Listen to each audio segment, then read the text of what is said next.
What's going on, Frantifa? Welcome to a Tuesday Bitchuation room live. Just going up on a Tuesday, random, super random, soups rand. Doing this for the Frantifa, for everybody. No matter what tier patron you are, you're getting some good content. Look, folks, I figured. I sound like Biden. Folks, some of us are underemployed. So we decide to do more streaming content. Look. Hey. I'm going to do more streaming. I'm going to stream more for you. Okay? That's what's going to happen. It's the 4th of July. All right? America. Streaming. What is going on, y'all? Welcome. Please, if you are here, hit that like button, subscribe. If you're listening in the future, this is going to be a podcast. So, hey, at your leisure. I am your host, Francesca Fiorentini. Going to be streaming a little bit more this summer because, summer months are slow. And also, once again, underemployed. Okay? The economy is bouncing back. Does that mean I have a lot of jobs? No. This is my job. My job is talking to you all. We got some good stories today. I scrambled this morning. I'm doing this without a lot of production help / no production help. So bear with me for everybody on Twitch and YouTube and out there in the ether in the future. But we're going to talk about a little bit of 4th of July stuff. We're going to talk about Hobby Lobby, and we're going to talk about the January 6th fallout, specifically my man Mo Brooks saying that he can't be sued by Eric Swalwell. A police officer using a very bizarre and 1984 tactic to avoid any kind of accountability and avoid being filmed. You don't want to miss that. And then finally, what I would call a treatise, a Francesca diatribe of sorts on Afghanistan and the withdrawal from Afghanistan, which is happening now. I have a lot to say on that, a lot to talk about. Excited for your comments and thoughts on that as well. It's important. And it is important to understand what the last 20 years of that war have meant for all of us, and who's been laundering drug money through it. Because my God, it has been the biggest shell company of a fucking war. I'm sorry. Oop. I'm not swearing. But what's up, everybody? You guys know me from, the Young Turks. You guys know me from News Broke, which no is not coming back yet. I don't know when it's coming back. Tweet at AJ Plus. Let them know you want News Broke back. You love it. But yeah, let's get into it. I hope you guys had a good 4th, a good week, a good day off. Just so you know, also Thursday, I'm going to be streaming live also at this time, 1 o'clock Pacific, 4 o'clock Eastern, with Sam Cedar and Bassem Youssef, the comedian, the Jon Stewart of Egypt, as he's been called, but he's here in the United States. He's been touring. He's been doing stand-up. It's so fun. I had a good 4th. Sorry, so don't miss that. That's what I meant to say. Don't miss that shit. I had a good 4th. I was in San Diego, which I like to kind of make fun of for no reason, because I'm like, yeah, we're San Diego. It's like, what I mean, nothing's really going on. Yeah, nothing's going on. It's great. It's beautiful. There's a sea breeze. The water's lovely. The water, I feel like the waves in the rest of California are they're like, I hate you, son. Like, I'll push you, And the waves in San Diego are like, excuse me. Hi. Oops. Ooh, I'm just going to lap up against your back real nice. They're so gentle. There's no undertow. It's very nice. Very white. Very nice. That's not why it's nice at all. But I did some comedy shows there. It was fun. It was good to be back. It was a little scary, to be honest with you, because we're all indoors now, and I don't know if you guys are that one weirdo, but I'm the one weirdo that's wearing a mask inside. and everyone else is looking at me like I'm reminding them of their like traumatic childhood because I've got a mask on, and they're like, why are you harshing my vibe right now? And I'm like, because I don't want to, get sick. And I know I wouldn't die, obviously, but I don't want to get sick. Is anyone else with me where they're like, if I can avoid it, I'd rather not get COVID? I've got a couple good friends with long COVID. I'm going to try and avoid that one. I don't know. Is the Delta variant worse or better? Does it like put us in a different class of person? It does sound like you're flying standby, Delta variant. And we are going to need 5 more Delta variants, and you will receive $200 to use on any Delta flight of your choice in the future if you just take a later flight. All right, I'm done. It's good to be back doing live comedy, of course. And if you have a chance to see me, oh my God, don't sleep on it. But in the meantime, aquí estamos y no nos vamos. All right. What were we doing? Were we blasting off fireworks? I was driving up the 5 from San Diego to LA, and it was just like war zone, war zone, war zone. And for dogs, it is a war zone. And also, it's sort of bizarre that I like fireworks. I gotta say, it's the one thing that I do really like about July 4th are the fireworks, but living in a valley, living in Los Angeles means that all the smoke, I don't know where you guys live, but all the smoke just sort of like hovers and stays in, doesn't leave, and it just clogs up like the air quality. And apparently it's really dangerous to go outside in the days after 4th of July. Also, people just start lighting up for the next 6 months. People light off fireworks as if it's cool from now until, I don't know, December to light off fireworks, and then it sort of peters out, and then July 4th. So it's 6 months of no fireworks. Anyway, America's a weird place, you guys. We know this. One interesting piece of news I want to share with you guys. In honor of 4th of July, our nation's independence, with all of the problems that it came along with, and with all of the ways that, yes, we were enslaving people, bludgeoning, colonizing, taking land that wasn't ours, and wrote a lot of that down in the Constitution, actually. Savages, that's a word in the Constitution. Very fun. Or the Declaration of Independence, right? Isn't that the preamble? I don't know. It probably is. That there's a few fun things, one of the good things, one of the silver linings is now COVID is no longer the leading cause of death among Americans. Hey, we got it under control. Get your second shot, everybody. That doesn't mean you can't get vaccinated, guys. My stylist, you know who you are. Get your effing vaccine. But I do want to show you. Oh no, this is about mass shootings. God damn it. Okay, wait. It's here somewhere. Oh, maybe it's not. This is me. This is going to be me doing this live stream, by the way. It's just me showing you things. No, but for the first time, COVID is not the leading cause of death in the United States. Instead, it is heart disease. And that is usually what it is.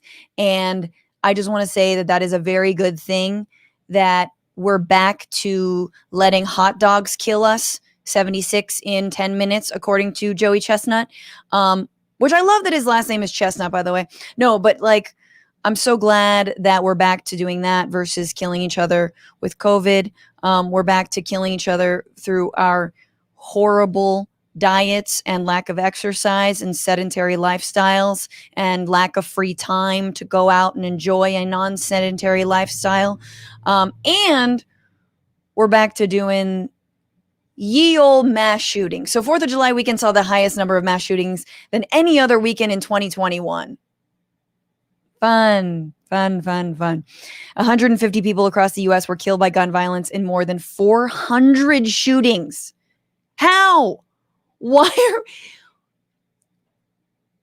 sometimes you shoot out of happiness. Like, were all those bullets coming down? Because that's what I hope. I hope that they were all like, yay! And then they fell down. I'm going to tell myself that that's how people died. But yeah, we are going back to Death by Wiener and Death by Mass Shooting 420 JR Man on YouTube.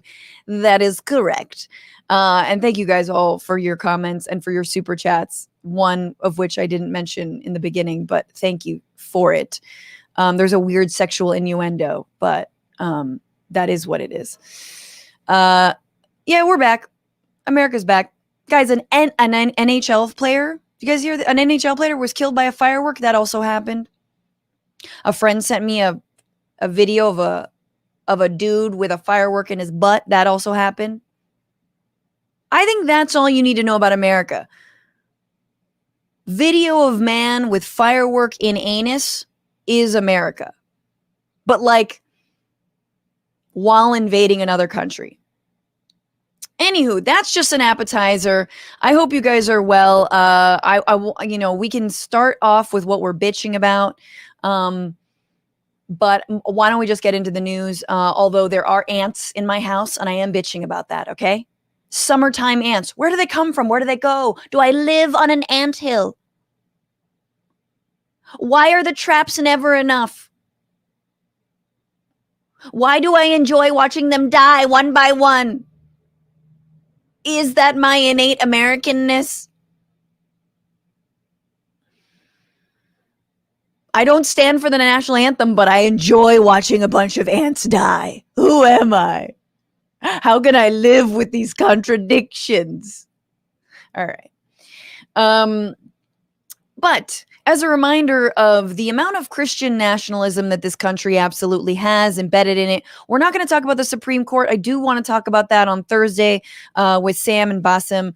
And just the ways that like the Christian nationalist extremist agenda is finally coming to fruition, which makes stories like the one I'm about to show you to feel sort of like peanuts in comparison. But over the 4th of July weekend, of course, your favorite craft store, Hobby Lobby, came out with a full-page ad that basically argues that the United States should be run only by Christians, has always been guided by Christian values, and just is a Christian nation. Here we go. Oops. I'll delete. It's fine. Have I mentioned I'm not doing this with a producer? So this is a full page ad. One nation under God. Blessed is the nation whose God is the Lord. Psalm 33:12. And then there's just a series of different quotes from presidents, founding fathers, Congress, Supreme Court justices, but they're all incredibly like out of context and don't make any sense. Like they're just kind of like, God is good and stuff. Anyway, we shouldn't give birth control to the people working in this store. But yes, it is. So it's like George Washington saying, it is the duty of all nations to acknowledge the providence of the Almighty God, to obey his will, to be grateful for his benefits, and to humbly implore his protection and favor. All right. Which God doesn't say. There's Jefferson quotes. There's a random like Supreme Court. There's a Senate Judiciary report quote from 1853 that says, quote, "We are a Christian people, not because the law demands it, not to gain exclusive benefits or to avoid legal disabilities, but from choice in education and in a land thus universally Christian, what is to be expected, what desired, but we shall pay due regard to Christianity." But there's a question mark at the end of that. Never mind. The point is it's all these bizarre out of context quotes that they'd use to take out a full page ad and basically advocate for Christian nationalism once again, advocating for a Christian run government all over many nationwide ads.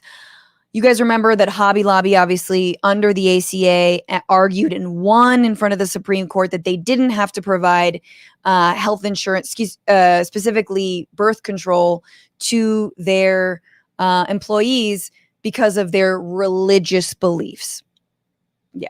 So once again, they're tripling down on that. And I want to say people got very upset about the fact that Hobby Lobby took out these ads, One Nation Under God. But the reality is that One Nation Under God is also what children say when they pledge allegiance. Why the F are we saying that? Right? Like, I understand the confusion that some conservatives have. This country, despite all their out of context quotes that they put up, established a separation between church and state. That was the goddamn point.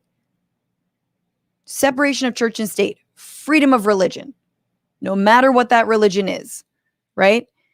And the things that were done in 1853 in the name of God, colonialism, conquest, enslavement, hitting your wife in the name of God. So many a terrible thing has been done in the name of God, including by these so-called godly men who are our founding fathers. But they didn't set the country up to be a Christian nation. And this is, again, like, scholars have debated this and argued this over and over again. And I think there is lack of clarity because on our dollar bill, One Nation Under God. In the Pledge of Allegiance, One Nation under God. Why don't we just change that? Or add, like, any God. One nation under any God. But I want to give you more context on, obviously, who runs Hobby Lobby, which, by the way, is a crappier version of Michael's.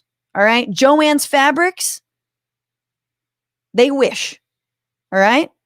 Look at that logo. Have you ever seen, okay, how are you going to be a craft store and have the crappiest logo ever of all the craft stores? Right? Okay. So there's that. But Hobby Lobby started by David Green, evangelical Christian, comes from a family of preachers, started Hobby Lobby in 1970 in his garage with his wife, blah, blah, blah, blah. And as the Freedom from Religion Foundation talks about, and I just want to read something that they say. Ooh, that's very big. I love these guys. So Freedom from Religion Foundation, which, by the way, counts Ron Reagan, son of Ronald Reagan, former president and incredible Christian conservative, counts as a member among the Freedom from Religion Foundation. I'm sure you might have seen his ads where he's basically like, I'm going to hell and I don't care because there is no hell. But he believes in, like, an actual separation of church and state, and that's what the foundation does. And so they called out Hobby Lobby's big old ad, and continuing their boycott, obviously. FFRF's consumer boycott calls in response to Hobby Lobby's religiously motivated role in challenging the Affordable Care Act's contraceptive mandate. In 2014, the U.S. Supreme Court shockingly sided with Hobby Lobby by ruling that closely held corporations could discriminate against female employees by denying them insurance access to any contraception Hobby Lobby or any such other employers objected to, right? I mean, this all applies to, like, let's say the ACA covers vasectomies, right? Or covers, like, free condoms. I don't think it does either of those things. It might under vasectomy. Well, no one's brought the case around vasectomies. I wonder why. So,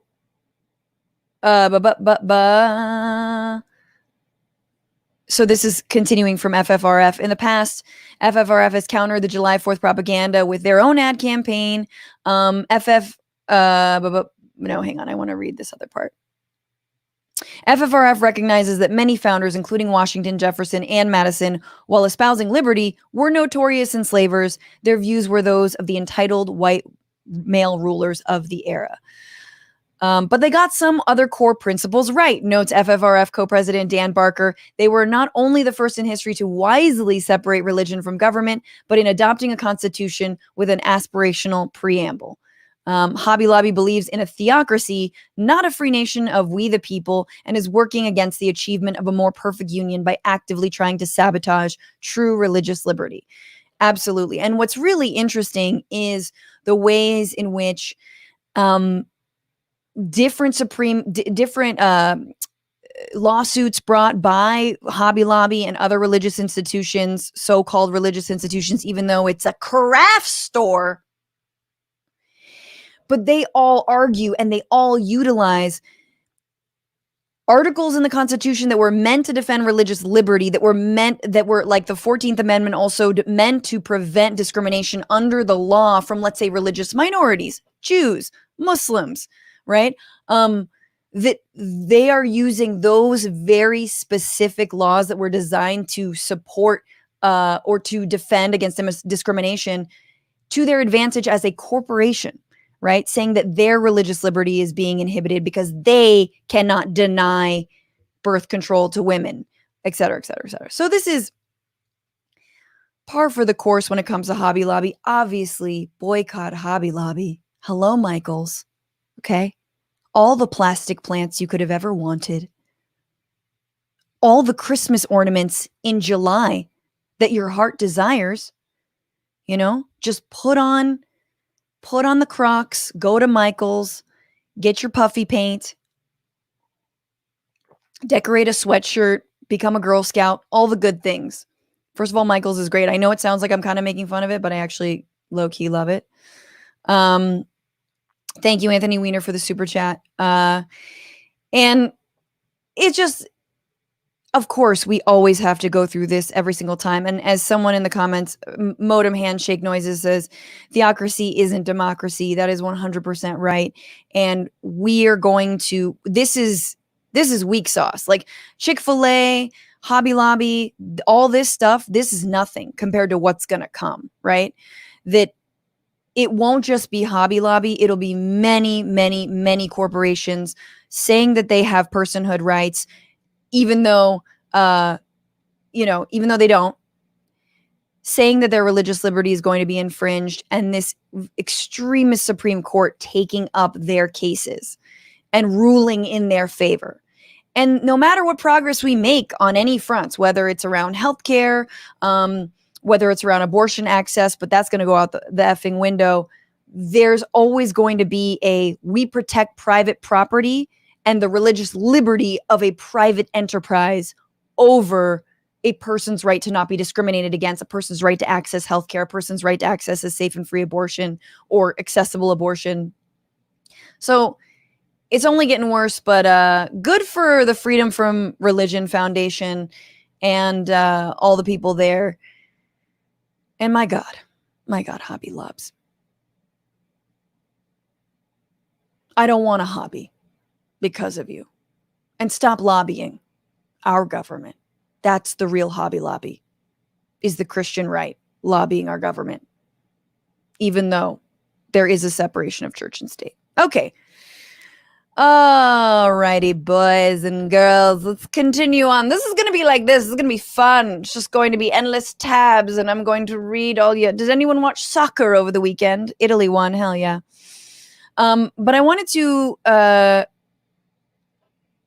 turn to another story right now that was sent in to me by Ellie Hoffman, who works on the show, and it is absolutely insane. Okay, so get this. In Alameda County, a sheriff was being filmed by protesters, right? Protesters who were outside of the courthouse, where there was a hearing, I believe, for a police officer who murdered a man named Stephen Taylor, 33 years old, murdered by San Leandro PD during a mental health crisis he was having in a Walmart. He is the father of 3. This was a group of activists who were protesting and trying to make sure there was some accountability in this man's murder. So on June 29th, BLM protesters gathered at the Alameda County Courthouse in Oakland, California, before a pretrial hearing for Jason Fletcher, a former police officer charged with murdering Stephen Taylor, a black man inside a Walmart in 2020. Then what happens is fucking fascinating, okay? The officer who is there is an officer guarding outside, protecting the courthouse from the protesters or whatever. And he had a very interesting method of trying to protect himself from any kind of accountability. So, as captured on video from an officer from the Alameda County Sheriff's Office, office confronted one of the protesters, James Birch of the Anti-Police Terror Project, that's the group protesting outside, to demand that Birch remove his group's banner. All they had was a banner. Birch questioned why the banner needed to be moved before the cop takes out a mobile phone and starts playing a Taylor Swift song. Okay, and we will talk about why, but I want to show you the video in question. So this is James Birch arguing with this police officer outside the courthouse about why he has to remove his banner, and this is what happens. Now you put it here. I'm just trying to know. What is the difference? So the cop takes out his phone, and he just starts playing a song. Are we having a dance party now? Did you? Are you playing pop music to drown out the conversation? No, he doesn't want you recording, so he's playing. Why? Why do you have to hide? You can record all you want. I just know it can't be posted on YouTube. This guy. This. So he just says, this is the officer saying, you can record it, but when I play this music, you cannot post it on YouTube. Openly admitting that that is exactly what he's doing. He's trying to prevent the video from going out on YouTube and trying to censor it by using, in this case, a Taylor Swift song, which is copyrighted on YouTube to do that. All right, let's keep watching. This is the new hotness right here, is that the reporting is so they can get a copyright screen. That's cute. I don't understand. If it's completely legal, why would you worry about it being recorded? You'd only do that if you knew you were being an asshole. This guy just turned on copy. He was excited to do this. How long have you? Is there an administrative regulation for this right now? Is that? So he's asking him, is this a directive? Is it an administration regulation? And the cop says, not that I know of. And he sort of seems proud, like, no, man, I just figured it out myself. Is that procedure? I'm just listening. Is that procedure? Do you listen? And it's procedure to this is. Are you getting? Yes. Are you getting this right here? Okay, wait a minute. I'm just listening to music, sir. We know he's not just listening to music because he just admitted that he was doing it to avoid a YouTube copyright, or to avoid the video from going up because of a YouTube copyright. This is hilarious. You can have this all you want. Yeah, there's my badge. Does Sheriff Ahern know about this? Is that okay, we'll find out. He's playing music to prevent this from being posted on the internet. Right. That's why he's playing it, so there's a copyright strike if it's posted on YouTube. And he's proud of it, too. Yeah. Notice he didn't turn on his own camera. Is this an administrative? Is that body cam on? Sheriff? That body cam is on. Sheriff, is this? Are all of yours on also? They're all on. Okay, and so do we know? No, let's get there. And again, I'd love to hear because you said you're a sergeant, right? So is this procedure for the Alameda County Sheriff's Department? Not specifically outlined. It's not specifically outlined, and so you're taking it upon yourself, Sheriff Shelby, to play this music to drown out. We have the speaker out here. When we have protests, I'm not protesting, obviously, but when there's protests, there's opportunity. Right? Yes, but why are you choosing to listen? Because you're such a big Taylor Swift fan? No, you said before you were playing music to drown, to make sure that this wasn't posted on YouTube. You said that, and you're standing behind that? Yes, sir. So can you say it again for the camera? It is. Okay, all right. He was about to repeat it, but he admits and he says openly, and good on James Birch, I believe the protester's name is, for making Sergeant Shelby of Alameda County say it again, that yeah, that is correct, that he is doing this specifically to try and get the video not posted or taken down off of YouTube, which is, again, the most 1984 coalescing of a militarized police state and a militarized, weaponized, copyright-ridden, data-ridden, metadata, like, hellscape that we live in on the internet, which is you can get your videos taken down because you had music in the background, right? And let's be real, like, Taylor Swift has enough money. She is fine. We are not streaming some random person's like hard-earned indie tunes here. In fact, we should do that more often. Shout out to Kevin MacLeod with all of his royalty-free hotness. But so this is, of course, the consensus between corporations like YouTube, shout out, and corporations like, giant music corporations, Sony, etc. And and a police state, and the police using their knowledge of copyright infringement against protesters, right? And you see this like, I've recorded Instagram videos where I had talking heads on in the background, not even part of like any kind of interface that I was using, just in the background, dancing to talking heads. And I got a notification that it's going to be muted in certain countries because of copyright. But it is brilliant. It is a brilliant tactic. Obviously, it didn't work because that video is from YouTube. We just played it. But apparently, he's not alone in trying this tactic. So I want to show you, here is another video of a Beverly Hills sergeant playing licensed music while I asked him questions. This is from Mr. Checkpoint, who went in to just argue about a ticket, which, as you do. And here's this shook ass fool, this sergeant, with a thin blue line mask. Solid, bro. Like, you work at the police department. You're a sergeant. Do you need a thin blue line? First of all, nobody needs a thin blue line mask and or flag. But like, come on. You that fragile? All right, take a look.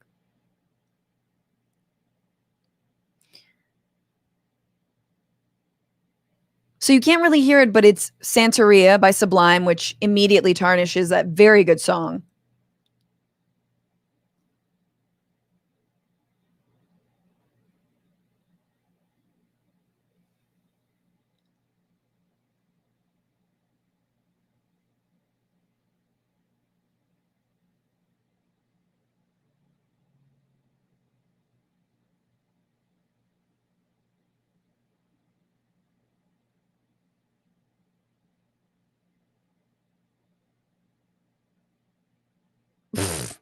All right. So once again, a police officer doesn't want to be asked a question, or specifically doesn't want to be filmed, right? This is a tactic to avoid getting filmed, which is very ironic because I'm like, well, do their body cameras have music playing on them too? Because we've seen a lot of that footage and it is not pretty. Like, and this is the whole thing with police reform. The idea that cops are actually changing their behavior because they're being filmed is utter BS. They haven't changed their behavior. They try to hide the evidence if they go even that far, right?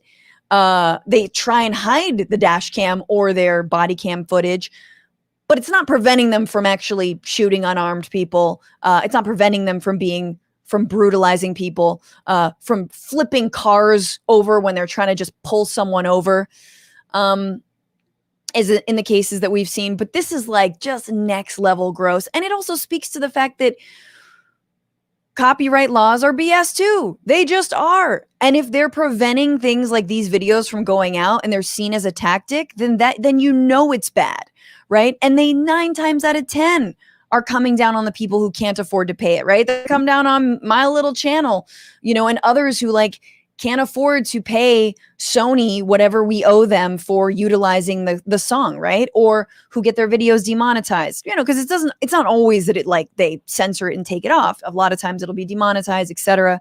But like, I'm a YouTuber, that's nothing compared to people organizing and protesting for Black lives and trying to get justice in the case of Stephen Taylor, which, by the way, everyone should. I think the family is asking for donations in the case of Stephen Taylor, who was killed by police in Alameda, in San Leandro. So yeah, definitely look up the Anti-Terror Project. And the case of Stephen Taylor, once again, was having a mental breakdown, was having an episode, was not mentally well, and was murdered. It's ridiculous. Any hoodle. I'm looking at some of the comments. Oh, man. The cops never play my songs. Normalized audio says, I know. That's messed up, yo. That's messed up.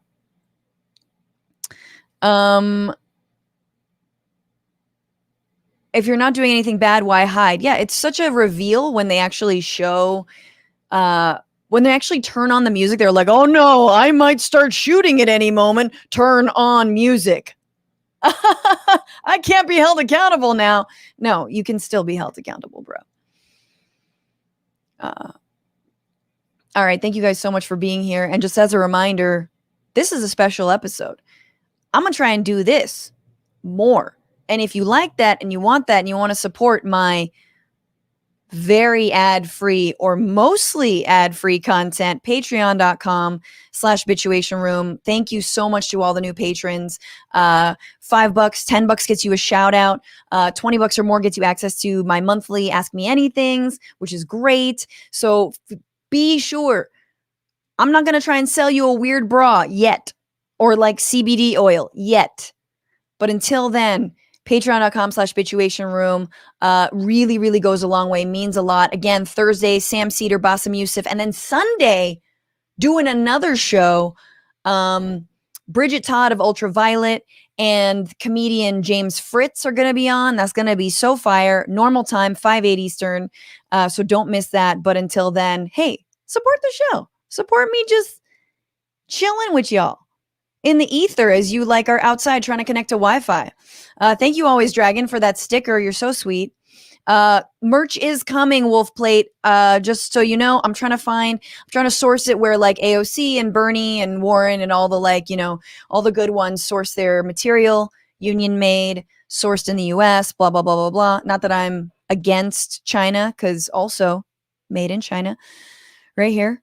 But I do think union made stuff is important. So we're trying to make sure it's nice. We're trying to make sure it looks good. There's going to be some Frantifa merch. It's going to look fire.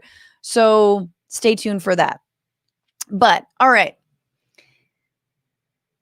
Let's move on to the accountability around January 6th. It's been months. It's been like 6 months. And so far we have, voted down a commission, a bipartisan commission to investigate January 6th. And we now have a House commission led by Nancy Pelosi that is trying to be bipartisan to investigate sort of the causes of January 6th. What were the causes of January? What happened? How did that insurrection happen? God, where did these guys get this idea that the election was stolen? Who told them over and over again that it was? Who called a rally and said we're going to march to the Capitol? Yeah, that would be Donald Trump, the entire Republican Party, and the entire right-wing media establishment.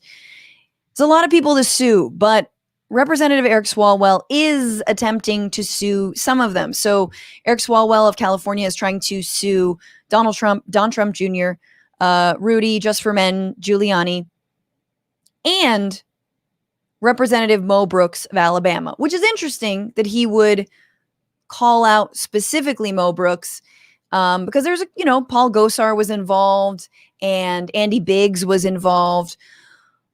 But Mo Brooks had a very particular role, similar to Rudy Giuliani and Trump, in the specific language. I'm sure you guys remember Giuliani's "We'll have a trial by combat. It'll be nonviolent. I with a form of speech. It was. I mean, you can't expect me. Look, I don't even know what hair dye, the temperature at which hair dye melts.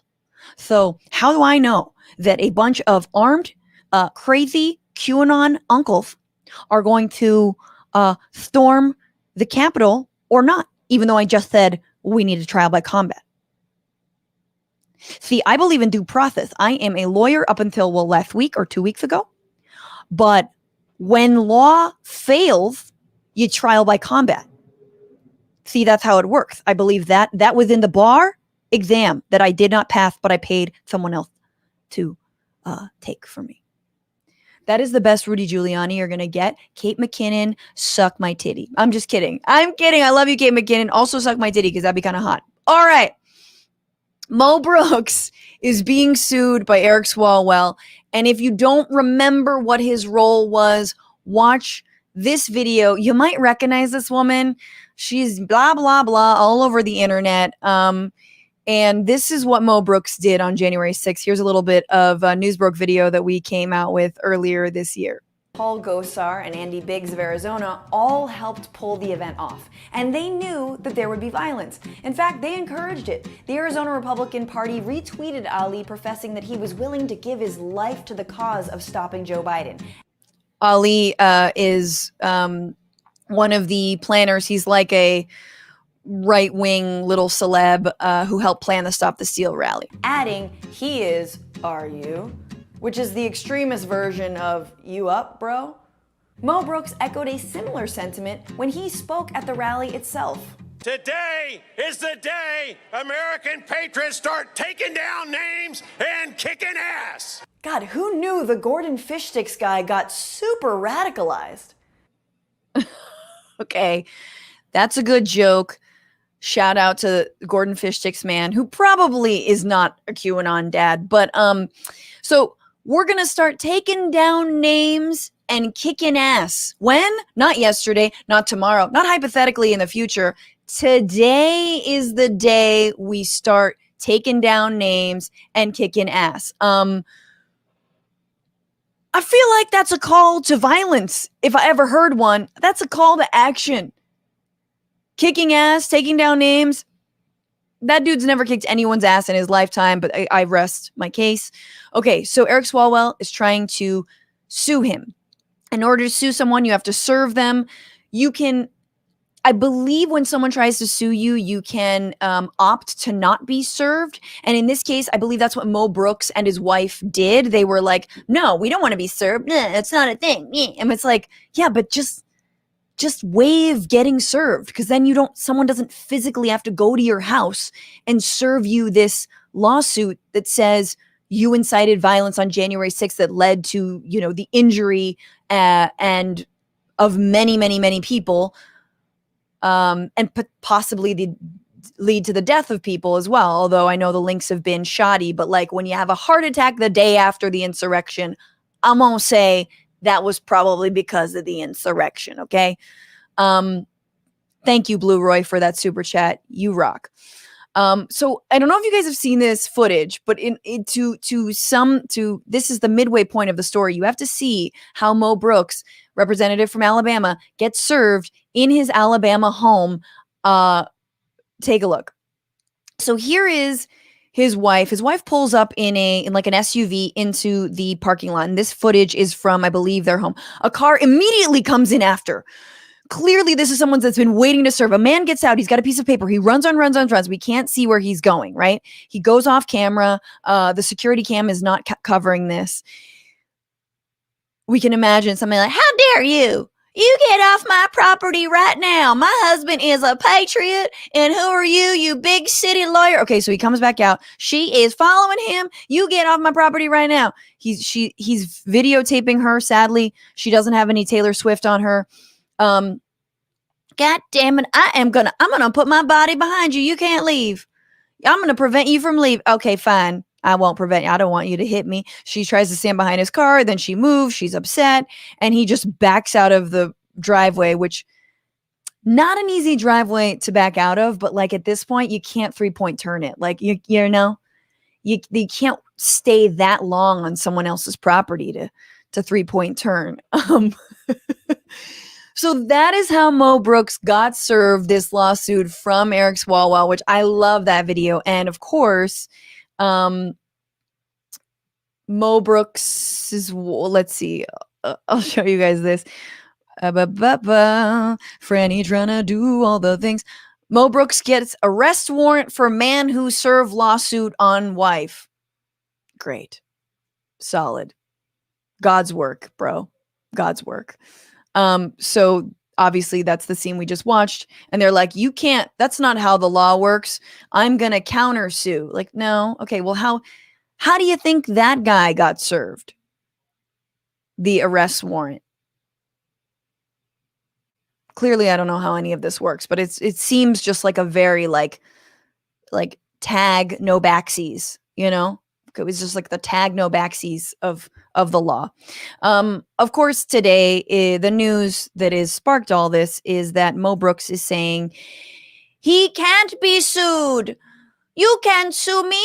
I'm unsuable. So Alabama's Mo Brooks claims he can't be sued over the Capitol riot. Why? Because he is a federal employee. See, here's the thing about law. When you write them, you're absolved from them. Don't you know anything about being a white lawmaker?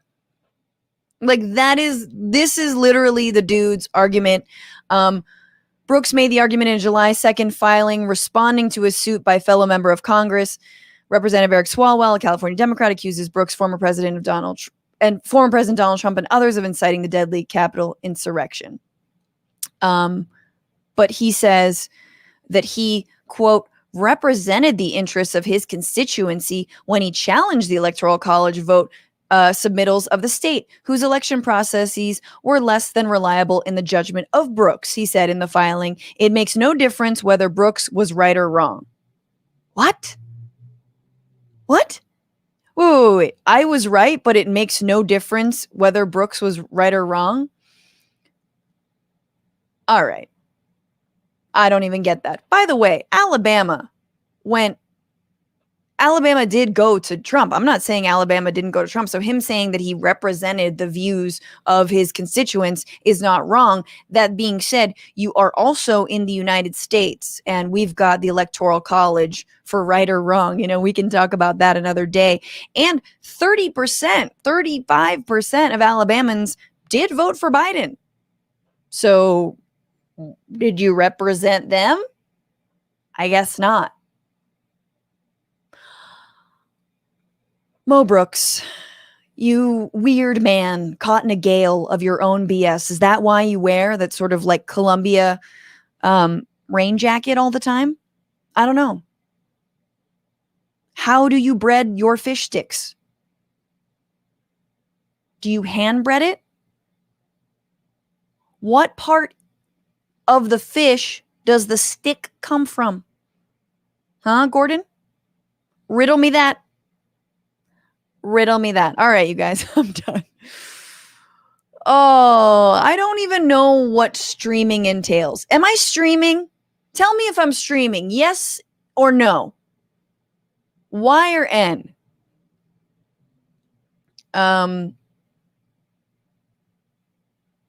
Okay, I'm getting some yeses.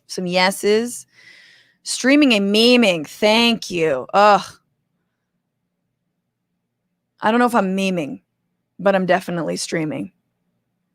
And thank you so much, Nicole Smith, for the super sticker. I hope it was a cute one. I'm not really checking. And Susie Rock, I like getting my news from you. I like giving you the news, mostly because it's through my little pinhole of a leftist radical perspective, so you don't have to hear all the fucking Republicans tell you how you should feel about the news. Sorry, that was me. Because right now, I would probably be watching Nicole Wallace on MSNBC eating lunch and being like, ugh, I hate this show. It's my least favorite show. Malik, thank you, says you're doing a great job. Hell yeah. Well, we've got a few more stories to get to, you guys. I'm going to do like a good half hour on Afghanistan. So if you want to go pee or more. Hey, you got a pee or more? You got number one or number more? Okay. I want to talk about Afghanistan for a while, but I had, I think, one more story, one more sitch. All my fucking, so many things. I know, let's do it. Let's talk about it. So, okay. Thank you for being here. Gracias por estar aquí. I hope you guys have eaten lunch. I haven't. My cat is outside. The ants are in her bowl. She's very sad about this. So the bowl of the food turned because I have an automatic feeder. You guys have fat cats? If you guys have fat, I don't mean like the ones in DC. Those are fat cats. No. I have a fat cat in my house. Her name is Ramona/Chitty, Chitty. She is the most adorable thing ever. She's a tuxedo cat. And we got ants because it's summertime and we live on an ant farm. I went over this before, but her bowl spun around the automatic spinner, and she didn't touch her food. And I was like, oh my God, she's sick. She's dying. It must be her teeth. She can't eat her food. She hates the food. She hates me. I'm a bad mom. I'm the one that's bad. And then I like finally looked in the bowl and it's just covered with ants. And I was like, oh, tight. Okay, I can deal with that. Poor Chitty. So we cleaned up, Matt cleaned up the ants. I had to stream. That's not why I was late. I was late because my internet screwed up. But anywho, the United States is finally leaving Afghanistan. Don't ask us about the troops that are going to be left. Nope. Less than 1,000. There's still going to be troops there and probably private contractors just like in Iraq. But the United States is leaving Afghanistan, and it has been 20 years, you guys. 20 years. The longest war in American history. The longest. And here's the thing. We lost. We lost the war. It was a terrible war to begin with, and I'm not saying we could have won it. And the reason we couldn't have won it is because when you try and win a war, you at least have to have some barometer for what winning is. Do you know what I mean? It's like any game, and for too many people, war is a game, but it's like, all right, so you got to get, whatever. Like, I'm like, what's a game? Hearts. You gotta get the least amount of hearts.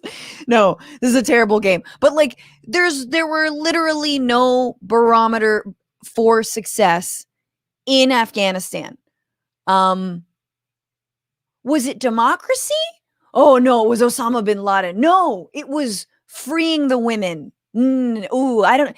Education. Oil? No, damn it. I don't know. We're gone. So I'm absolutely happy that we left Afghanistan and we are leaving Afghanistan. But what you will not hear any analysts, generals, anyone in the Biden administration say, anyone in the security administration apparatus, or on the media say, is that we lost. We could not win this war. We did not know what winning was even going to look like, but I'll tell you what it seemed to look like, right? 20 years of going in circles and leaving destitution, death, torture in our wake, and a whole hell of a lot of PTSD. So 2,300 American soldiers have died there, a little bit more, 20,666 injured. Since 2002, at least 47,000 non-combatants have been killed. That means Afghan civilians have been killed in Afghanistan, with another 43,000 injured, and of course, millions and millions of people displaced. The war in Afghanistan proves that, like, America can't even do bad things well. Do you know what I'm saying? Like, it's how I felt under Trump, right? It was like, this fool can't even do the evil stuff good, Like, he can't even separate kids from their parents in an orderly fashion, right? He's a disorganized fascist. And maybe that was the point. And you sort of have to think, maybe the point for the US's involvement in Afghanistan was utter disarray. But a little bit about what's exactly happening now. I want to actually, fill y'all in. Balls. Okay, I have too many tabs. I'm very confused. But NATO allies are leaving, including the UK, including Turkey, although Turkey is trying to stay somehow. All those folks are leaving. And yes, there will be about 650 American troops. There may be British troops left over in Afghanistan. And personally, I think that's way better than having 10,000 or 40,000 troops, right? Or any just under 1,000. I'm like, okay, it might not be a full withdrawal, but it's withdrawal enough, right? this nation building project can finally be over, this BS nation building project. The real thing to know about all this is that another reason that we know we didn't win is because the Taliban is back. The Taliban has been back for a while. That was one of the supposed reasons that we were in Afghanistan, was to get rid of the Taliban, which was the only governing body other than different warring factions of warlords. It was the Taliban. That's not to toot the Taliban's horn at all. They are obviously like horribly anti-democratic religious zealots who are awful towards women, but they had some semblance of control, awful control, semblance of it. They're making a comeback. They've been making a comeback. Something like 1 in 3 chances that Kabul will fall to the Taliban. Not good chances, but there are estimates that that in certain provinces, Taliban controls about 75% of those provinces. It's not good. It's not good for the people that the United States so-called wanted to liberate. That being said, why the F were we even trying to do that in the first place? And I'm so glad we are leaving that country. Now, not everyone is in agreement, because of course the right wing will say, oh, the Taliban's back. We got to stay. We have to keep going. 20 years? We need 20 more, baby. No, that's not the answer. But some are saying that actually it's not the case that the Taliban would come back. And I want to point you guys to this great article that was written by, her name is Ann Jones. This is for Tom Dispatch. And this is back in 2017, guys. So 2017, and she writes a lot about Afghanistan. TomDispatch.com, if you guys don't follow that website, it's great. And it's really good for foreign policy. So she spoke with a prominent Afghan diplomat who doesn't think so doesn't agree that the Taliban will come back.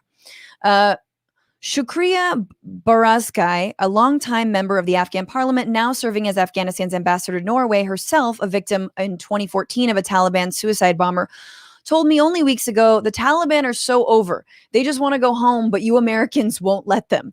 She reminded me that the Taliban are not some invading army. That would be us. They are Afghan citizens distinguished from their countrymen chiefly by their extreme religious conservatism, misogyny, and punitive approach to governance. Think of them as the Afghan equivalent of our own evangelical right-wing Republicans, which I love that analogy because it's like, yeah, imagine if a foreign entity invaded the United States and sort of gave cause for like the armed, crazy religious zealots, to fan their flames and give them even more popularity because they say that they're fighting this foreign invading army. You find some almost in every town, and the more you rile them up, the meaner they get and the more followers they gain. It's like the internet. But in times of peace, which Afghanistan has not known for 40 years, many Taliban most likely would return to being farmers, shopkeepers, villagers, like their fathers before them, perhaps imposing local law and order, but unlikely to seek control of Kabul and risk bringing the Americans down on them again.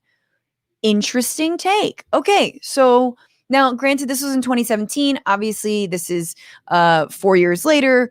Things could have changed. The Taliban, I know, has grown stronger. In fact, some estimates say that they're as strong as they were. So this is not to say that this analysis is bearing out, but it is interesting that when your top priority, as in the Taliban's, is to get American interference out of your country, leave the country, that suddenly you don't have an enemy to fight anymore and your political project feels lacking, right?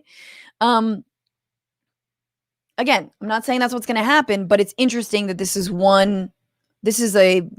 someone in parliament in Afghanistan who is saying that. Let's rewind though. Let's try to understand exactly what the hell the war in Afghanistan has been about and what the United States did there, right? Remember, this was on the backs of the attacks, 9/11 attacks in New York, in DC. Taliban, who is not Al-Qaeda, but who has relationships with Al-Qaeda, and Al-Qaeda claiming responsibility under Osama bin Laden, obviously for the 9/11 terrorist attacks in the United States, that suddenly made the Taliban the number one enemy. Oh, you supposedly harbor the harborers of the harboring harbors? You gone. And there was no negotiation with the Taliban, who once again, iron fist, terrible, but were actually controlling their own country from there. Hey. So this is the same, from the same article, and I love this explanation. So this is Anne again. She says, the short version of that long history of Afghanistan might read like this. The U.S. bombed Afghanistan in 2001 without giving the Taliban government either time to surrender or negotiate the surrender of their country's most problematic foreign guest, the Saudi Osama bin Laden. Once again, not Afghan. The Bush administration then restored the power to the ultra-conservative Islamic Mujahideen warlords, first engaged by the CIA under William Bill Casey, its devout Catholic director, to fight the, quote, godless communists of the Soviet Union in the long proxy war of the 1980s. Remember, the United States propping up the Mujahideen, propping up the likes of Osama bin Laden for years, trying to lock the Soviet Union into that quagmire, which we then decided to step into only a decade later. Afghans polled in 2001 wanted those warlords, war criminals all banned forever from public life. Washington, however, established in Kabul a government of sorts through vast sums of cash at its selected leaders, heading an administrative state that did not yet exist, and then, for years to come, alternately ignored or denounced the resulting corruption it had unthinkingly built into its new Afghan quote-unquote democracy. Such was the quote-unquote liberation of the country. So essentially, you come to this country, you ignore what everyone would like, you reinforce the corruption, you don't give the Taliban any time to either surrender or change sides, and then you blame the Afghans when things don't work out for them. She continues, the story of the last 15 years there is largely a sum of just contradictory and self-defeating acts.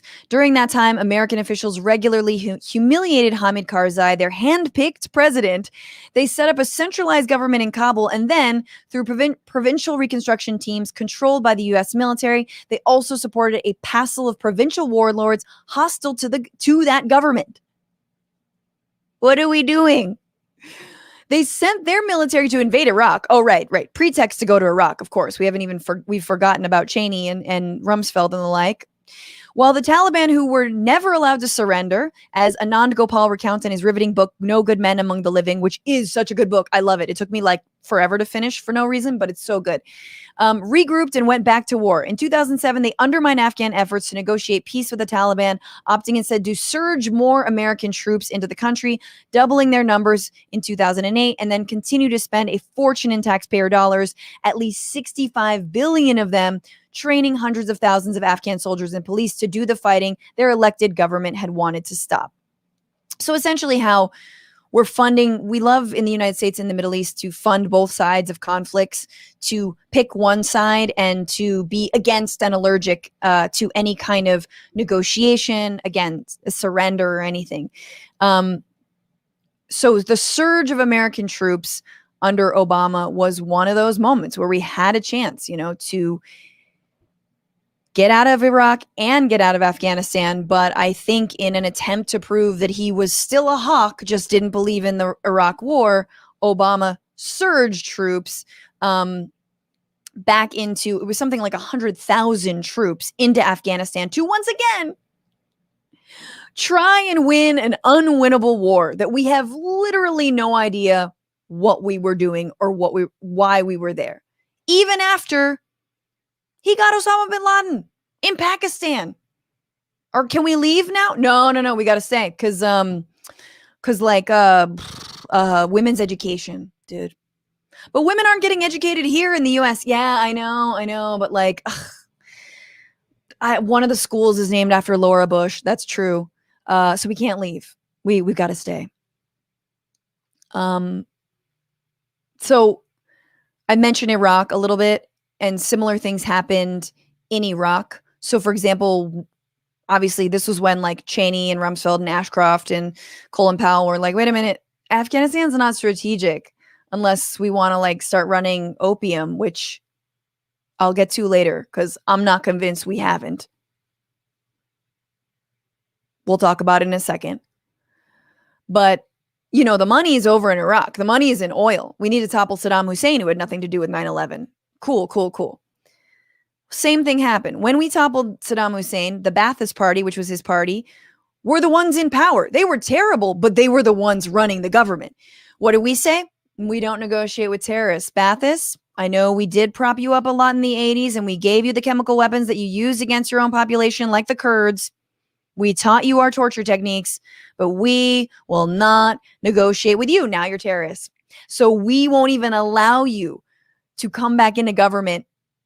We want to start the government just from scratch, and or from the Iraqi equivalent of warlords, different Shia and Sunni factions of militant groups who we then pitted against one another. You remember the Iraq War? It was a good time. It was once again another failure. So yes, so Obama in 2011, I believe, surged the troops to 100,000, and when he was winding down, because like they tried for a few years and they're like, we're not gonna. He wound down, but he still kept 1,200 troops. 12,000 troops. So even though Obama said he was taking troops out after the surge, he kept 12,000. Them's a lot of troops. Fast forward to now. We've lost. Will any of our officials, will any of our leaders, will any American own up to the fact that we lost? No. But we're getting closer, guys. Let's look at what Biden had to say and assess. This is him before the July 4th weekend talking about the exit from Afghanistan. Is the drawdown going to be done in the next few days? No. We're on track exactly as to where we expect it to be. But I wanted to make sure there was enough, quote, running room that we wouldn't be able to do it all to September. There'll still be some forces left, but it's a rational drawdown with our allies, and it's making so there's nothing unusual about it. Are you worried that the Afghan government might fall? I mean, we are hearing about the Taliban is taking more and more districts. Look, we're in that war for 20 years. And I think I met with the Afghan government here in the White House, in the Oval. I think they have the capacity to be able to sustain the government. There's going to have to be, down the road, more negotiations, I suspect. But I am concerned that they deal with the internal issues that they have to be able to generate the kind of support they need nationwide to maintain the government. Okay. So this is Biden's response on right before the holiday, which is like, he did a Biden, right? He comes back to, look, man, 20 years. I think they can run it on their own. And he's not wrong, right? Except as an anti-war leftist, I would put it a little bit differently, which is we are the reason that they cannot run their government on their own. We cavalierly tried to run their government, installing president after president, and then actively working against that president for the last 20 years. We are the reason that they cannot govern, because their first line item is an order of business is get the Americans out. They need to leave. So I'm not hearing a lot of owning up to that fact, but I am hearing an unwillingness to be pandered by the right and a lot of centrist questions to go back into the war and to try and continue to once again win this unwinnable quagmire enigma of a ridiculous occupation and war in Afghanistan that has cost countless lives. So I appreciate that, even though reporters are like trying to egg him on, like, oh, but what if the Taliban falls? And I think the answer is, well, then it falls. I don't know. It falls, but we're not going to keep on pouring taxpayer money into this. There is evidence that Kabul is threatened. It's Some Kabul. of the intelligence reports have suggested it could be in 6 months or thereabouts. Do you think you've got the capability to help provide any kind of air support, military support to them to keep the capital safe, even if the U.S. troops are obviously fully out by that time? We have worked out an over-horizon capacity that we can be value added, but the Afghans are going to have to be able to do it themselves with the Air Force they have, which you're helping them maintain. Okay. So that was his response. That was from the Times. Now, he kept on being pressed on it, and you guys might have seen this, but I'm going to show you anyway. Question Afghanistan. Look, it's 4th of July. I'm concerned that you guys are asking me questions that I'll answer next week, but this is a holiday weekend. I'm going to celebrate it. There's great things happening. Economy's growing faster than any time in 40 years. We've got a record number of new jobs. COVID deaths are down 90%. Wages are up faster than any time in 15 years. We're bringing our troops home. We have all across America, people are going to ball games and doing good things. This is a good. I'll answer all your negative questions. Not negative. Your I love that. I'll be willing to answer all of your downer questions.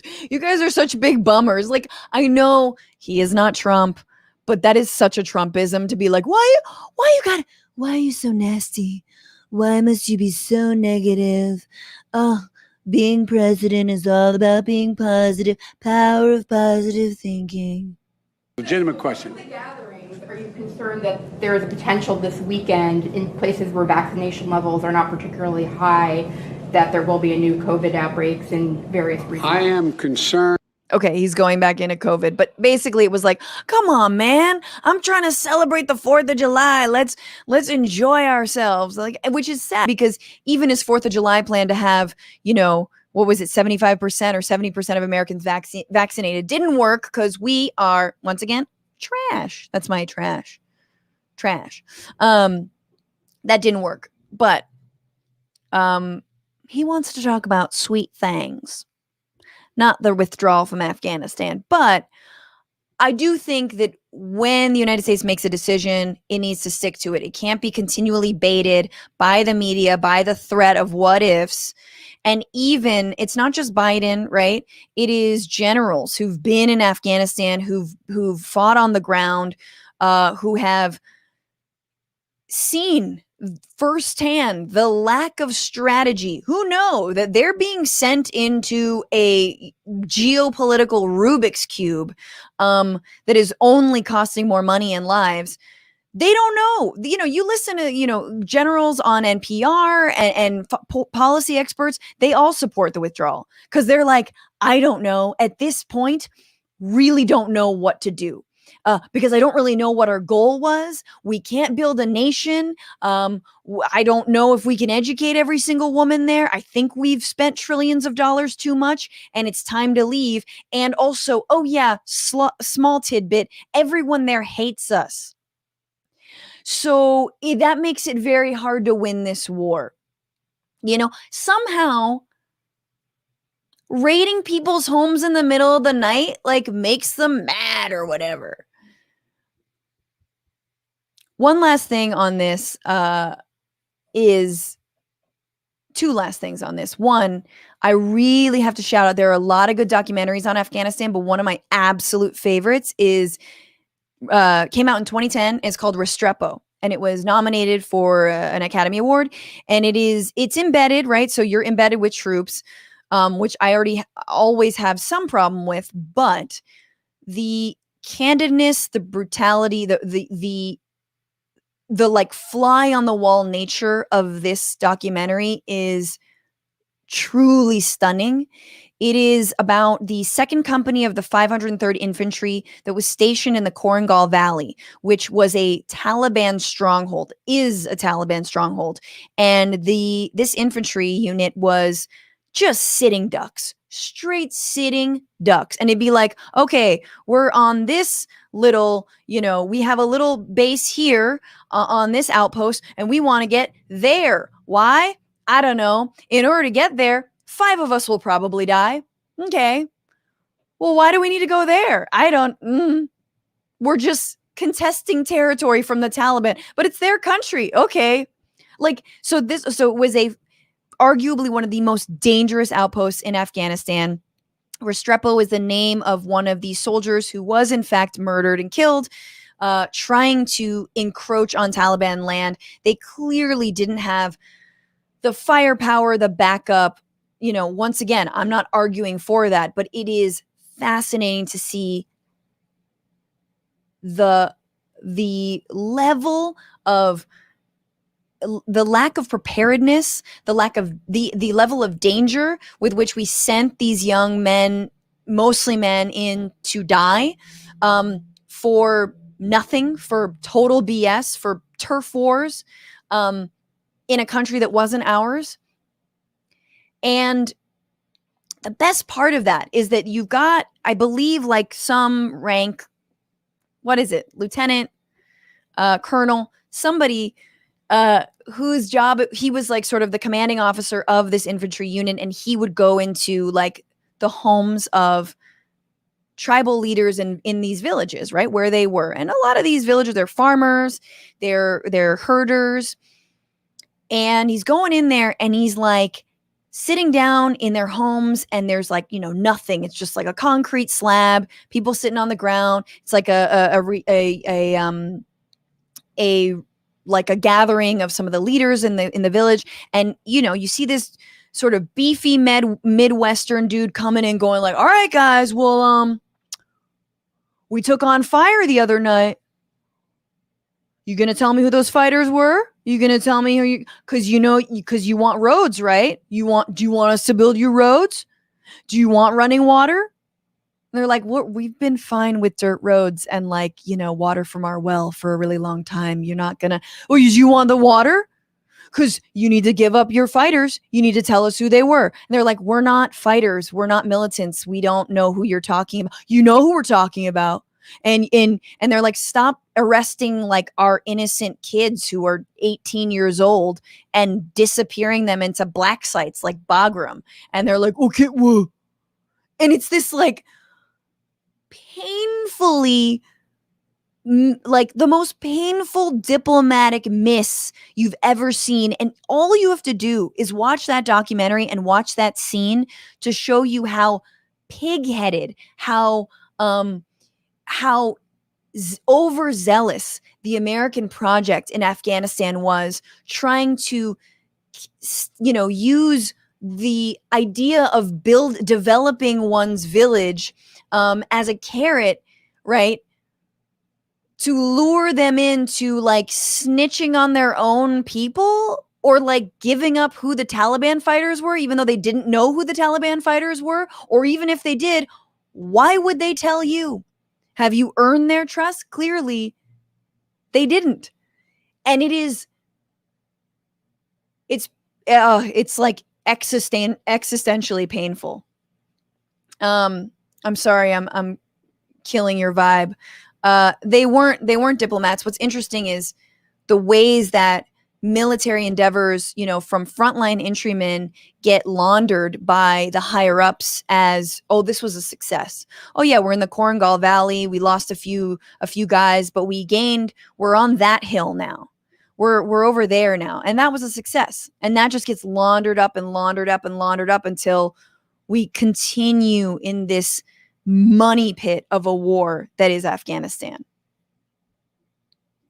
The last thing I want to say about Afghanistan is that no one is going to admit in the United States government that we lost, and I think that's good, right? Like I think we can say among us that we've lost and that was a good thing, and that this was a failure not on the scale, but not unlike Vietnam. But I'm so afraid of, the U.S. military's might and the bloodlust that the far right has in this country, that I'm like, oh yeah, tell them we won. I don't care. Like we won so hard in Afghanistan. Just do that, because whatever prevents us from going back there, whatever lies the United States military needs to tell itself about whether we won or whether we did our jobs or not, fine. right? I'm not trying to rob any veteran of their right to serve with dignity, to be taken care of when they get home. My God, the way to honor soldiers is to not send them into a war that is unwinnable, is not to send them into a war that is illegal, is not to send them into a place where they will be killing, maiming, detaining, disappearing civilians. That is not a righteous war. We can talk later about what a righteous war even would look like. But it is not disrespectful to the legacy and memory of the many, many vets who served in Afghanistan and who live with PTSD, who lost their friends. That we all know that's bullshit. But Secretary of State Anthony Blinken, said that, that the goal was to stop any more terror attacks coming from Afghanistan, and we did it. And if that was the barometer for winning, then yes, then we did do it. Then there weren't any more, terrorist attacks coming from not Afghans, but Saudis living in Afghanistan. That didn't happen again. What did happen was a hell of a lot of white terrorism, a hell of a lot of extremism, a hell of a lot of radicalized Americans who are afraid of things like Sharia law for no reason, and afraid of Muslims who have armed themselves to the T and created weird rando militias in the woods to kill Muslims. And they have killed Muslims. That happened. Those are the acts of terrorism that this country is now dealing with.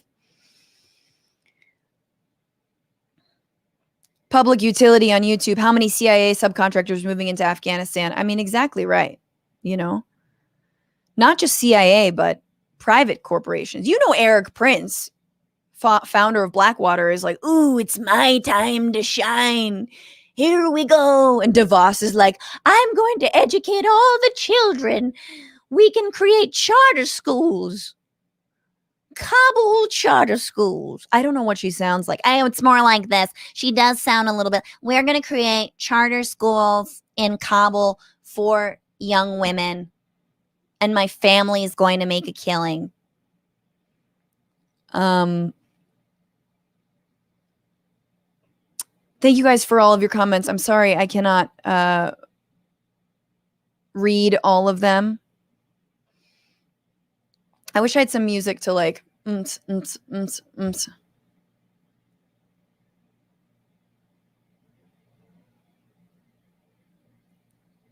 want to move on to another aspect of this. Cody Roy on YouTube. Biden is a neoliberal centrist who will not get pot legalized and will not change anything of significant value. He's just virtue signals. Maybe. I mean, I could tell you right now, getting pot legalized is the least he could do. I don't even think it's on the table, but it is the least he could effing do.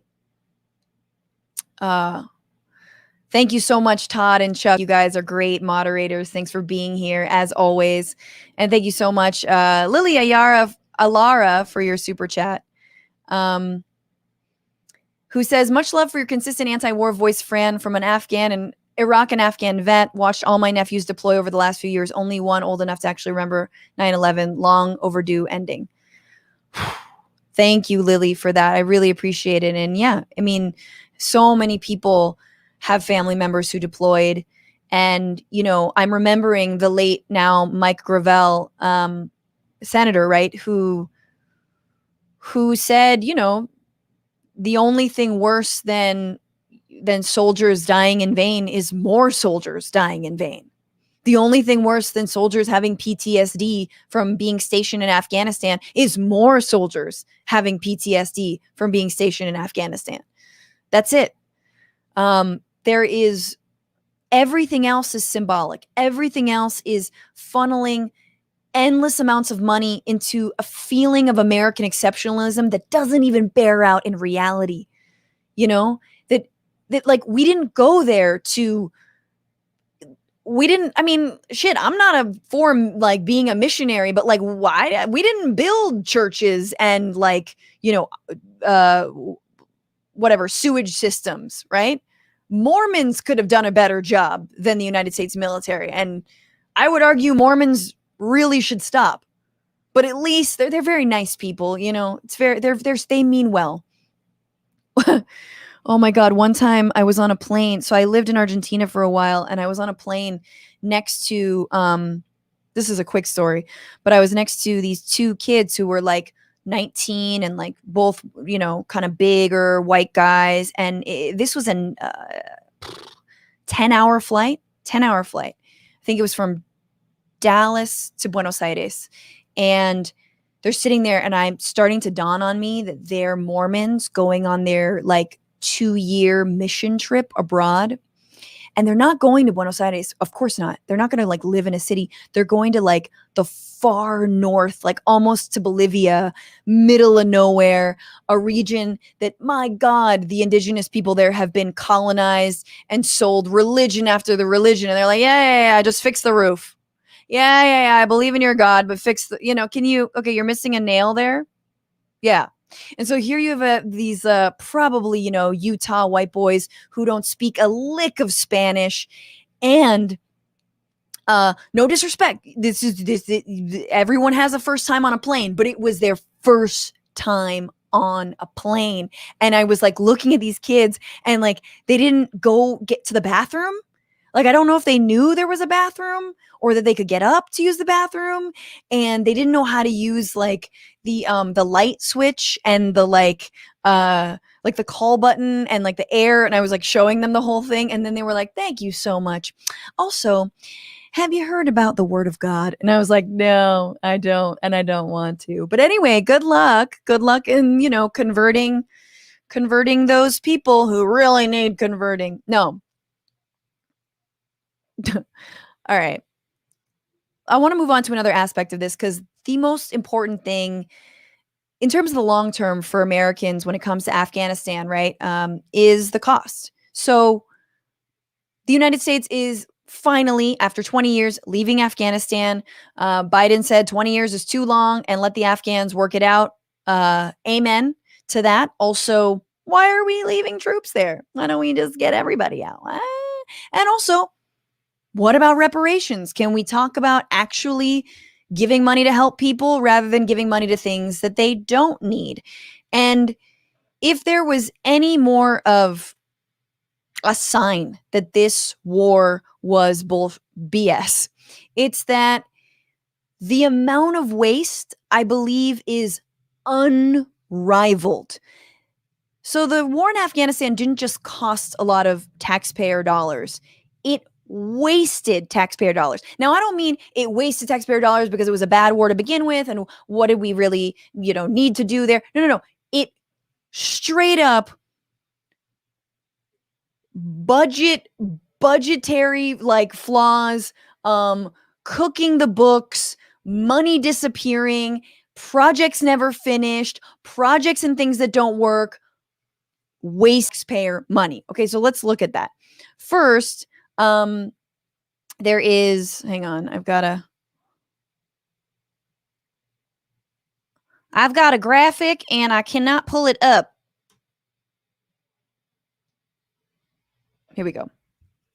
So what is the overall cost of war? So this is from Brown University, has a study from 2001 to 2021.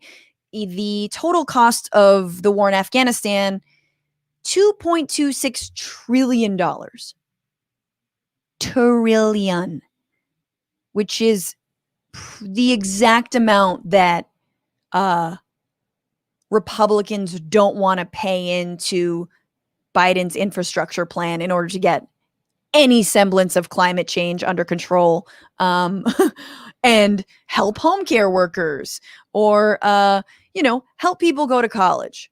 $2.261 trillion. So there's obviously there's veterans, medical and disability, which is only about $300 billion. That I would argue that's worth it. There's additions to Department of Defense base. There's Department of Defense OCO operating costs, I assume. And then there's all the interest on war borrowing. $530 billion on war borrowing. Good God, who do we have to pay that back to? Is that ourselves? Is this China? Who do we owe? Of course, we know, we've talked about on the show that, oftentimes when it comes for money for war, you just print it. Nobody asks questions. Nobody cares about inflation. But whenever it comes to healthcare or fixing a road or, education, let's have a bake sale. But let's get into this. Let's look at exactly the kind of waste we are talking about, because we know, thanks to a special inspector general for Afghanistan reconstruction, or SIGAR, which was a military agency set up by Congress to audit U.S. spending in that country. I believe is a man named John. I'll get to his name, but anyway, basically they were like, all right, let's do an audit of what we spent in Afghanistan. Great. And now I'm going to show you a series of headlines, and we're just going to look at the insanity here in terms of what we actually spent money on. Okay. So here we have an $85 million hotel in Kabul that never actually was built.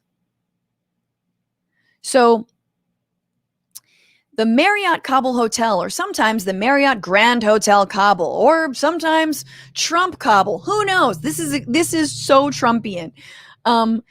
It promised 200 rooms, jobs for Afghan people. In a 2000 press release, it announced initial loans of $60 million for the project, right? Now, this is also, part of me is like, how do they get the money? So they got the money through an organization, a financing agency called the Overseas Private Investment Corp. I don't even want to, I assume it is a private and public no bid contract type situation, but for rebuilding. So a report by the Office of Special Inspector General for Afghanistan Reconstruction, military agency set up by Congress to audit U.S. spending, describes how the project went so wrong. The agency's preliminary investigation found troubling management practices and lax oversight by the U.S. financing agency. The Overseas Private Investment Corp, OPIC, is an agency run by the U.S. government that uses private money to finance development projects overseas. According to the report, which is based on 2 inspections this year, the agency placed too much trust in progress reports by the companies managing the construction. Okay, so this is from the report.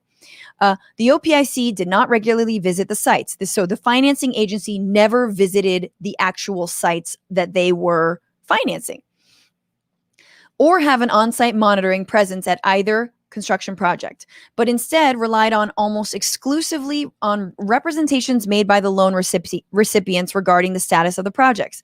As a result, the $85 million in loans is gone. The buildings were never completed and are uninhabitable. And the U.S. Embassy is now forced to provide security for the site at an additional cost to U.S. taxpayers. So, okay, the company did not respond to a request for comment. That's great. So the Marriott withdrew its support in 2013. Here you have an unfinished hotel bedroom. So this is just one of the many projects. The Grand Hotel of Kabul now just sits like a dope music video site because it was never finished. $85 million. All right, that's one. 2, the U.S. paid for the world's most expensive gas station in Afghanistan. I told you this was going to get painful. This is according to the same report that from the Inspector General, right? The station should have cost $500,000. $500,000. But in this case, the Department of Defense's Task Force for Stability and Business Operations awarded the Central Asian Engineering a contract to build the station for a little under $3 million. Okay, very expensive gas station, but somehow spending got out of control. Here's how the Inspector General explains it in this report. The task force spent $42 $3.7 million. What? Between 2011 and 2014 to fund the construction and to supervise the initial operation of the station.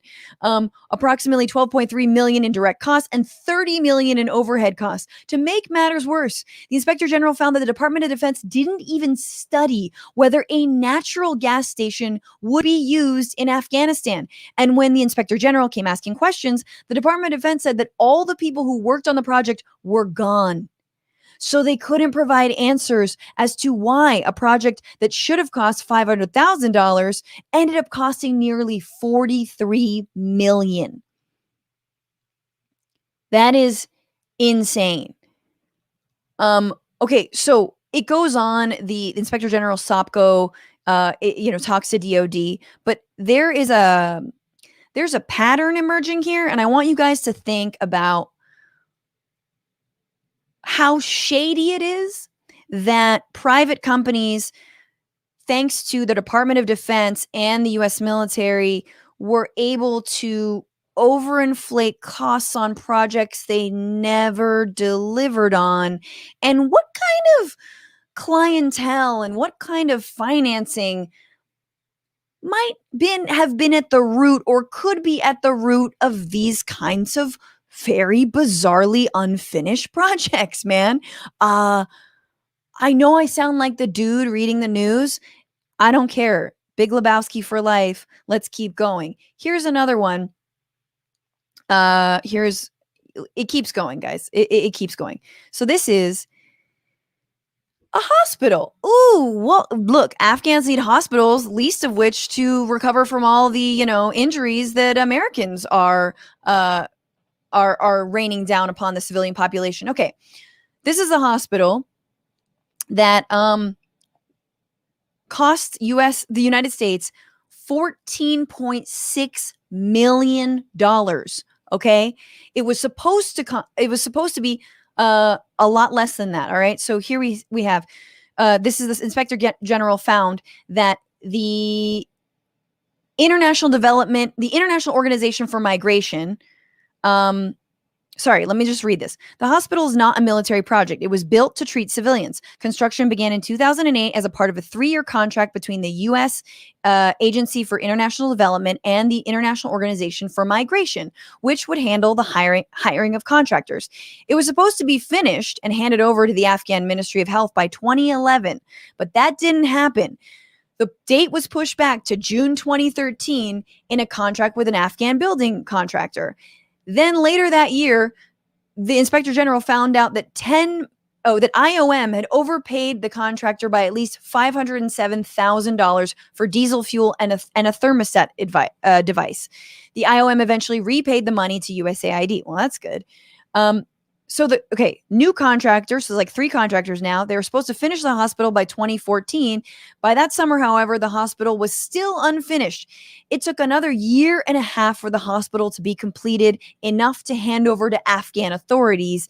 USAID formally shifted control of the hospital in March 2016, nearly 5 years late, saying it was mostly finished with only minor repairs left to do at $14.6 million, and they couldn't even finish the hospital. Yay. Good job, USAID. Now, what about that hospital? Okay, let's look at it. The auditors last year found 42 construction deficiencies. Despite millions of dollars and years of work, parts of the roof were leaking or containing standing water. Doors were missing handles, and one of the water towers was leaking. The hospital had not been reinforced to withstand earthquakes. Fun. The hospital is built on an active fault. Oh my God. Fire alarms were missing in some parts of the hospital, and if there was a fire, there was no emergency lighting. Also, some exit signs pointed the wrong direction. Oh, so it's a death trap. So it's a hospital that if you make it out of there just from your regular injuries and something happens in it, you ain't getting out alive because there's not enough emergency lighting and exit signs point you in a different direction. And also it's on a fault line. Oh my God. Only 13 of the 42 deficiencies have been fully addressed. This article is back from 2016. So again, this is years ago, but I wonder what condition that hospital is in now. But it gets worse. And this is the last one I'll show because there's so much more. But here is a military facility. That we spent a lot of money on. And the headline is a $34 million waste of taxpayer money in Afghanistan. Which one? How many wastes? Is this the same $34 million as the $85 million? Which I can't keep track. Oh, guess what? They can't either. Thank God we have an inspector general. So we know all this. I'm only being slightly honest because I really believe I'd rather not know a lot of these things. It's too depressing. Okay. So this is all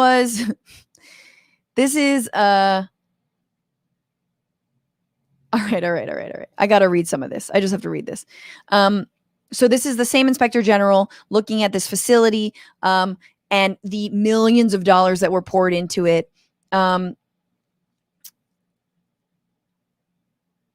So this is from the inspector general says, the joke in my office is we will eventually see a base where on one side of the base, they're destroying it, while the other side of the base, they're building it, and they will probably meet in the middle.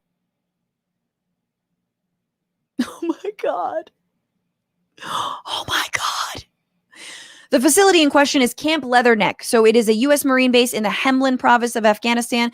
The history of the project originally intended as a command center for the, quote, surge of U.S. troops. Remember, 100,000 troops under Obama, and reveals gaps in planning, coordination, and execution, SOPCO says. So called the Regional Command's Southwest Commander. Listen to how weird this name is. Called the Regional Command Southwest Command and Control Facility. I feel like there's one too many commands there. How many? Can we add another command? Will it fix the gaps in planning if we add another command in there? I feel like the name screwed it just from jump. The new building offers 64,000 square feet of space for more than 1,000 military personnel, including accommodations for a 3-star general. Ooh, because you can't stay in the Marriott Kabul because it doesn't have doors. It's the, quote, Taj Mahal of command centers, SOPCO tells Robert. However, even under the best case scenario, only 450 people may be able to use the building today, which would result in excessive operation and maintenance costs because cooling systems would be underutilized. The Afghan government also isn't likely to be able to use the facility because it was built to U.S. standards. This is my favorite part of this. Its electrical system uses 60 hertz cycles per second and 120 volts, for instance, instead of the Afghan standard of 50 cycles and 220 volts. They couldn't get the effing electricity right. They couldn't get the right voltage in the country that they were in. This is a command center. And 64,000 square feet, but they can't even fill it because apparently the maintenance costs on this thing are too high.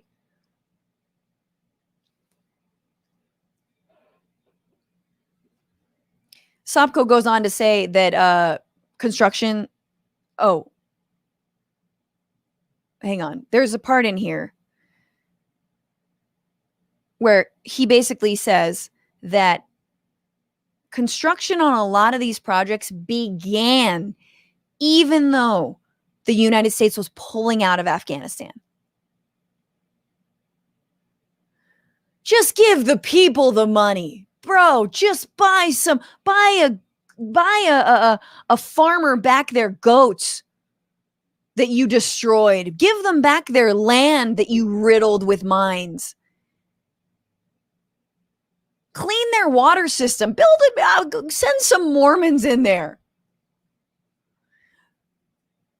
Now, I said earlier, and it really, it might just be because I have been watching Ozark and my mind is here, but this amount of waste and negligence coming out of the U.S. military, the Department of Defense, in Afghanistan with all these unfinished projects that cost millions and millions of dollars that actually never were finished.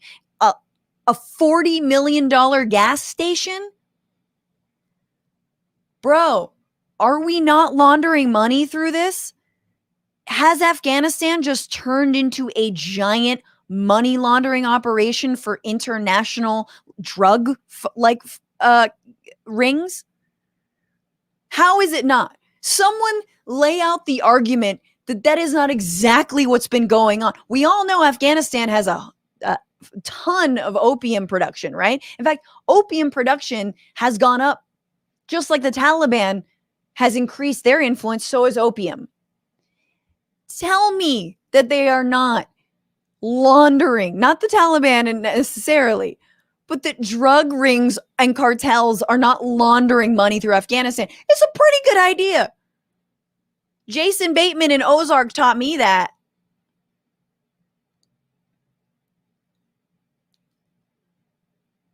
Oh, man. Roosevelt Republicans of America. Not sure how long Mormons will last before ransoms. It's so true. But the U.S. government will pay the ransoms to get the Mormons out, if they're white, of course. Let's send Romney in first. Hell yeah. That guy can smile the pants off the Taliban. Hey, I'm a good Republican. I voted to impeach President Donald Trump, okay? Can I have some more money? Ray Turner, Bearded Dragon says, I'm thinking of the London financial sector, the city of London financial sector. Winky face. Yeah. I don't know what I'm thinking of, but I am absolutely astounded that we've wasted that much money. So once again, this is not about morality. It's not about right or wrong. It's that America can't even do our shitty stuff well. Even when we set our hearts on destroying another country, we can't even do that right unless the entire point was to use Afghanistan as a giant money laundering operation, because that's exactly what it feels like. So anytime anyone tells you we don't have the money to spend on a Green New Deal, we don't have the money to spend to help home care workers, we don't have the money to extend unemployment benefits, we don't have the money, we got the money. It's in your goddamn pocket. It's in someone's pockets, okay? And I hope all of their Caribbean vacation homes get flooded from climate change. That is what I hope for you. Again, there's going to be more profiteering in Afghanistan. This is not the end of it. There is going to be more no-bid contracts. There's going to be more private and public sort of handshake and, jerk off, reach arounds that are going to be happening at our expense, at the Afghan people's expense. But let's not get lured back into the idea that we need to be in the Middle East, that we need to be in Afghanistan. But also, no one's heralding the Taliban. I'm not excited about the Taliban potentially coming back. But let's first do no harm, as most doctors say. And the first point of harm is ending the occupation. So that was an hour on Afghanistan. And man, if y'all aren't horny for anti-war analysis, I don't know who I'm even speaking to right now. I don't even know my own audience and shit. Moondragon with the super chat. America, the griftocracy. Absolutely. We should put these executives and these, former heads of DOD.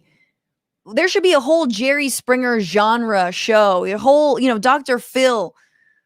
Stop shaming poor people for spending too much money on their credit cards. Be like, well, exactly. Now, when you invested $85 million in a failing hotel that doesn't even have a roof, what were you thinking? What were you thinking, America? You need to get your finances in order, okay? Your marriage is falling apart. Your country is falling apart. Put that on daytime TV. I will watch the shit out of that. Oh, man. You guys, the Young Turks is about to start at 3 o'clock, so I've got a date with YouTube. But thank you so much for being here.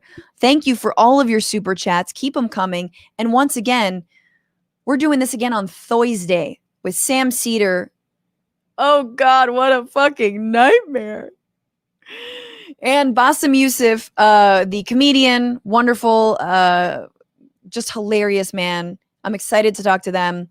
It'll be a great show. Also starting at 1 East, Pacific, 4 Eastern. I remember time zones. But if you want to support this show, support me, support my sort of like pulling my hair out and going gray as I decided what the F to cover today, and then got very, very excited about Afghanistan. Patreon.com/Bitchuation Room. We don't have any sponsors. You guys are the sponsors. Become a member or a patron, and also subscribe on Twitch. I love all the new subscribers. I'm going to shout y'all out on Thursday, and everyone who's become a patron, Fart Song will be back, bitches. It'll be back Thursday. We're streaming Thursday and Sunday. Do not miss it. And I will be doing this again hopefully next Tuesday, inshallah, as they say. All right, you guys, love you. Remember, fight the power, fuck the patriarchy, and don't just bitch about it. Be about it.